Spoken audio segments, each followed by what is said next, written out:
इन लोगों के पास से पुलिस को ब्राउन शुगर 48.5 ग्राम, बुप्रोनॉर्फिन की नशीली सुई 834 पीस, एविल 126 पीस, नकद राशि 14,200। आप देख रहे हैं MA न्यूज। मादक पदार्थ कारोबारियों पर पटना पुलिस की बड़ी कार्रवाई। कंकड़बाग से 3 गिरफ्तार। नमस्कार, आप देख रहे हैं MA न्यूज। पटना पुलिस ने मादक पदार्थों के खिलाफ सख्त कार्रवाई करते हुए कंकड़बाग थाना क्षेत्र के झोपड़पट्टी इलाके से 3 कारोबारियों को गिरफ्तार किया है। बिहार में शराब का बंदी को 9 वर्ष पूरे हो चुके हैं। इसके बावजूद नशे के अवैध कारोबार पर पूरी तरह लगाम नहीं लग सकी है। पुलिस को गुप्त सूचना के आधार पर यह सफलता मिली। कार्रवाई के दौरान आरोपियों के पास से करीब 1000 नशीले इंजेक्शन, मादक पदार्थ और शराब की बड़ी खेप बरामद की गई है।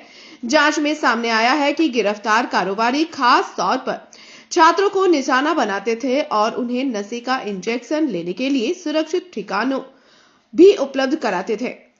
एएसपी सदर अभिनव कुमार ने बताया कि मामले की गहन जांच की जा रही है और इस नेटवर्क से जुड़े अन्य लोगों की तलाश में छापेमारी जारी है। पुलिस ने आम लोगों से नशे के खिलाफ सहयोग की अपील की है। अवैध नशे के खिलाफ पटना पुलिस की जो मुहिम है वो आप देख रहे हो पिछले 3-4 महीने से लगातार जारी है। एसएसपी सर के आदेश से एक स्पेशल टीम बनाई गई है और ये टीम लगातार अवैध नशे के कारोबारी और बेचने वालों के खिलाफ एक्शन लगातार करते आ रही है। इसी में कल हम लोगों को एक सूचना मिली थी कि झोपड़पट्टी के पास कुछ लोग वापस से नशे का सुई जमा करके और स्कूल कॉलेज जाने वाले बच्चों को और कोचिंग वाले बच्चों को इसकी बिक्री कर रहे हैं। उसी में सूचना एकत्रित करके और टीम के द्वारा छापामारी की गई, जिसमें 3 लोगों को, राहुल कुमार जिनका उम्र 20 साल है, ये झोपड़पट्टी कंकड़बाग के रहने वाले हैं, राजा पासवान उम्र 22 वर्ष, अनिल कुमार उम्र 24 वर्ष जो कि बहादुरपुर गुमटी के रहने वाले हैं। इन तीनों को गिरफ्तार किया गया। इन लोगों के पास से पुलिस को ब्राउन शुगर 48.5 ग्राम, बुप्रोनॉर्फिन की नशीली सुई 834 पीस, एविल 126 पीस, नकद राशि 14,200, 25 लीटर शराब और एक मोबाइल इन लोग के पास से जब्त की गई है। इन लोग को गिरफ्तार किया गया है।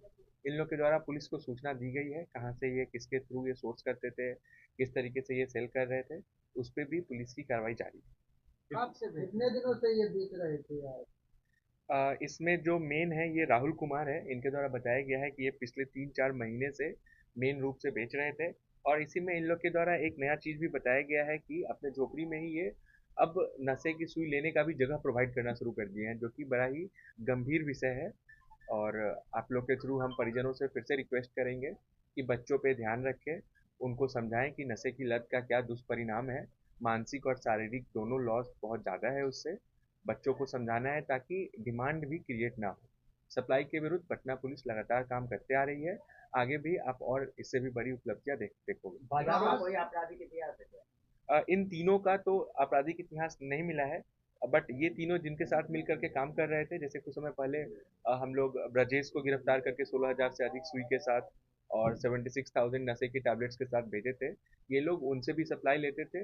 वर्तमान में ये लोग अलग अलग लोगों से सप्लाई ले रहे हैं। हम लोग ये भी जानने की कोशिश कर रहे हैं कि बिहार में ये आ कहाँ से रहा है।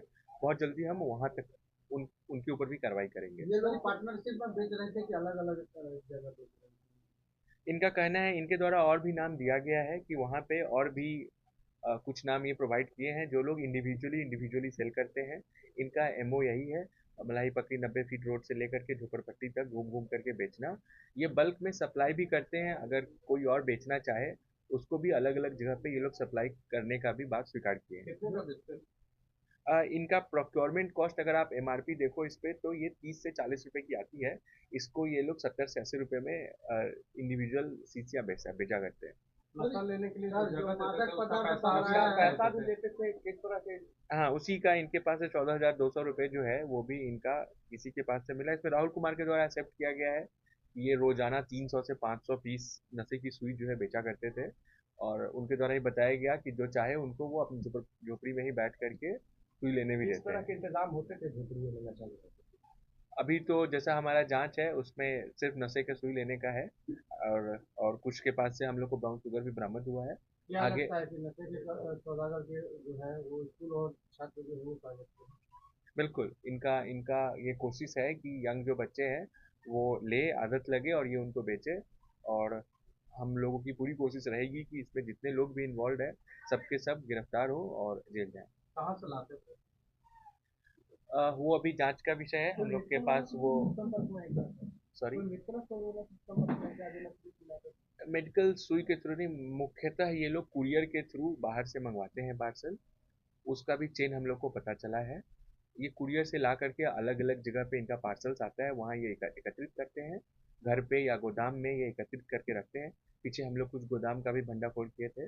उन गोदाम से ये इंडिविजुअल इंडिविजुअल लोगों को मुख्यतः जो है वो सदर क्षेत्र में झोपड़पट्टी वहाँ पे ये कुछ इनके सेलर्स हैं उनको जा करके देते हैं और उनके द्वारा ये बेचा जाता है। अदर स्टेट का भी कोई इन्वॉल्वमेंट होगा क्या? बिल्कुल अदर स्टेट का भी इन्वॉल्वमेंट आया है और उनकी भी गिरफ्तारी और उन पे भी कानूनी कार्रवाई हम लोग सुनिश्चित करेंगे। कुरियर वाले को भी काम देता है? कुरियर की संलिप्तता ये है कि बिना ये दवा है और दवा जो है डॉक्टर के प्रिस्क्रिप्शन के बाद ही आ सकता है, तो वो एसओपी का अनुपालन कर रहे हैं या नहीं कर रहे हैं। अगर नहीं कर रहे हैं तो उन पे भी कानूनी कार्रवाई होगी, हम लोग उसकी जांच करेंगे। किन किन राज्यों से डिलीवरी का टारगेट है? अभी तो जो मैन्युफैक्चरिंग है इस पे ये हिमाचल या गुजरात से बन के आ रहा है। हम लोग इसका पूरा चेन खंगाल रहे हैं किस तरीके से कंपनी से निकलने के बाद यहाँ तक कैसे पहुँच रहा है, कौन है जो जो जो एस्टेब्लिश्ड एसओपी है उसका अनुपालन नहीं कर रहे हैं, उसका हम लोग जांच कर रहे हैं। ये दवा सिर्फ और सिर्फ रजिस्टर्ड दुकान पे शेड्यूल एस दवा है। आप बिना डॉक्टर के प्रिस्क्रिप्शन के कोई भी मॉर्फिन डेरोवेटिव जैसे कि बुप्रेनॉर्फिन के 2-3 डेरिवेटिव्स है आप नहीं ले सकते हो। ये बहुत ज़्यादा जो पेन है जैसे कैंसर के इलाज में उसमें देने के लिए है, जिसका कि ये लोग दुरुपयोग नशे के लिए कर रहे हैं। वो इस तरीके से नहीं बेचा जा सकता है। पब्लिक को क्या मैसेज देंगे? पब्लिक को यही मैसेज देंगे कि इस दवा का दुरुपयोग, इसका आदत बहुत ईजिली, ये मॉर्फिन डेरिवेटिव है, इसका आदत बहुत आसानी से लग जाता है और छुड़ाना मुश्किल है।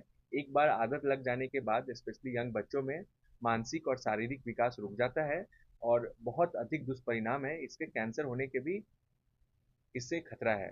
सो पब्लिक से हम यही रिक्वेस्ट करेंगे स्पेशली पेरेंट्स से कि अपने बच्चों को समझाएं, बच्चों पे ध्यान रखें और अगर उनमें कुछ भी ऐसा साइन उनके पास है कि बच्चों को नशे की लत लग गई है तो नशा मुक्ति केंद्र लेकर के जाएं और कोई भी सूचना हो पुलिस को आकर के सूचित करें, हमें सूचना दें कहाँ पे ये बिक रहा है, किसके द्वारा बेचा जा रहा है। आपका नाम गुप्त रखा जाएगा और कड़ी से कड़ी कार्रवाई की जाएगी। मादक पदार्थ का कीमत क्या है जो पकड़ा है? लगभग लगभग 1000 पीस पकड़ा गया है और ये 80 रुपए में सेल कर रहे थे। तो ब्राउन शुगर का? ब्राउन शुगर का हम लोग जांच कर रहे हैं, उसका भी मूल्य 50,000 के करीब होना चाहिए।